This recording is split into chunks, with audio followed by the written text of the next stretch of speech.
సమాజ సేవ ఈశ్వర సేవ అని, ఆ సేవ అందించే తృప్తి ఆనందం అదే ఐశ్వర్యమని లయన్స్ క్లబ్ సఖీ అడ్మిన్ నూరు నాగలక్ష్మి పేర్కొన్నారు. రమణిపేట అడబాల ట్రస్ట్ కార్యాలయంలో లయన్స్ క్లబ్ కాకినాడ సిటీ సభ్యురాలు ఎస్ రమణ సౌజన్యంతో డాక్టర్ రామ్ అభినయ వివాహ మహోత్సవం పురస్కరించుకుని వృద్ధులకు పౌష్టికాహారం పంపిణీ జరిగింది. ఈ సందర్భంగా క్లబ్ నాయకురాలు ఎన్ నాగలక్ష్మి మాట్లాడుతూ సమాజ సేవ ఈశ్వర సేవ అని, ఆ సేవ అందించే తృప్తి ఆనందం అదే ఐశ్వర్యమని అన్నారు. నిస్వార్థంగా చేసే మంచి పనుల వల్ల మంచి ఫలితం సిద్ధిస్తుందని తెలిపారు. ప్రముఖ ఆధ్యాత్మికవేత్త డాక్టర్ శిరీష దంపతులకు ఆశీర్వచనాలు అందించారు. క్లబ్ అధ్యక్షురాలు దారా సునీత అధ్యక్షతన జరిగిన కార్యక్రమంలో సిహెచ్ సావిత్రి, ఏ వెంకటలక్ష్మి, రాణి, మాజీ సర్పంచ్ అడవాల రత్నప్రసాద్, నిమ్మకాయల వెంకటేశ్వరరావు, ప్రసాద్ నాయుడు, బుద్రాజ్ సత్యనారాయణ రాజు, రాజా తదితరులు పాల్గొన్నారు. పెళ్లి రోజు సందర్భంగా ఈరోజు వృద్ధులకు మనం న్యూట్రిషన్ ఫుడ్ని డిస్ట్రిబ్యూషన్ చేస్తున్నామండి క్లబ్ తరఫున.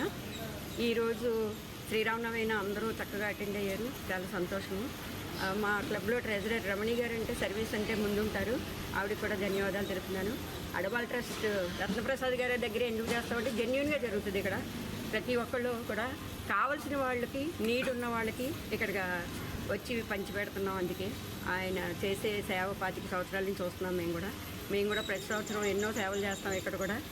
ఆ భాగంలోనే ఈరోజు కూడా పెళ్లి రోజు సందర్భంగా న్యూట్రిషన్ ఫుడ్ పంచిపెడతానికి వచ్చామండి. థ్యాంక్స్. క్లబ్ కాకినాడ సఖీ చాలా ఎన్నో సేవా కార్యక్రమాలు చేస్తూ అడబాల ట్రస్ట్ ఈ వేదిక మీద కూడా ఎన్నో సేవా వేడుకలు జరుపుకున్నారు. ఈరోజు విశిష్టంగా రమణి గారి యొక్క అబ్బాయి డాక్టర్ రామ్ అభినయల పెళ్లి రోజు విశేషాన్ని ఇక్కడ అందరితో వృద్ధుల్లో పంచుకుంటూ వారి సేవా కార్యక్రమంలో పంచుకోవడం, అది రాముడు ఆ సీతారాముల యొక్క అనుగ్రహం. ఎందుకంటే పెళ్లి రోజు ఈ సీతారామ కళ్యాణ విశిష్టత వారిద్దరి ఆదర్శ దంపతులు, ఆ విధంగానే ఆదర్శంగా వారు ముందుకెళ్లాలని, వారికి ఆయురారోగ్యాలని ఆనందాన్ని అందించాలని, ఆ రాముడు సీతారాములు అందించాలని ఆకాంక్షిస్తూ అడబాల ట్రస్ట్ వేదికను వారికి అభినందనలు తెలియజేస్తున్నాం.